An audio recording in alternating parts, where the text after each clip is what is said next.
टिंबामध्ये don poultry form नवापूरचं जे आहे तिथे व्हिजिट दिली. आपल्या 30 तारखेला जे बर्ड फ्लू डिटेक्ट झाला होता त्याच्या अनुषंगाने आपली 25 रॅपिड रिस्पॉन्स टीम स्टेटमार्फत इथे उपस्थित आहे. जवळपास 150 लोक आर हिअर आणि टीमसोबत चर्चा केली. त्यांचे जे लॉजिस्टिकल इश्यूज आहेत किंवा फार्मर्सचे जे कॉम्पेन्सेशनचे इश्यूज आहेत त्याच्याबद्दल चर्चा झाली.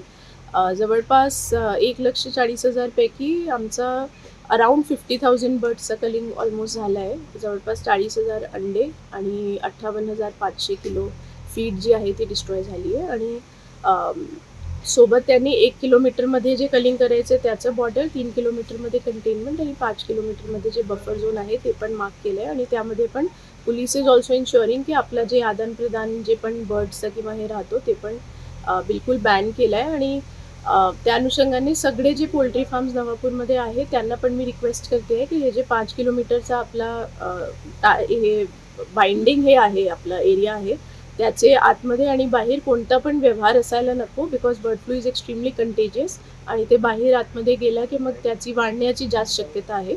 सो लेट अस ट्राय आवर बेस्ट की आपल्याकडे एक एरियामध्ये जे निघालं आहे त्याला आपण कंटेन करण्याचा प्रयत्न करू.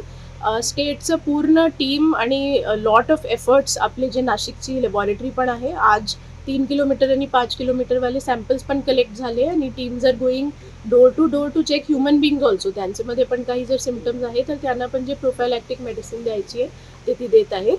So all of us are all are toes आणि आम्ही 100% प्रयत्न करत आहोत की याला कसे कंटेन करायचं आणि पुढे पण याला एक्सटेंड किंवा याचं कंटेजन वाढायला नको त्यासाठी प्रयत्न केले पाहिजे. आपल्या सगळ्यांना पण विनंती करते की आपल्या सगळ्यांचं सहकार्य असावं.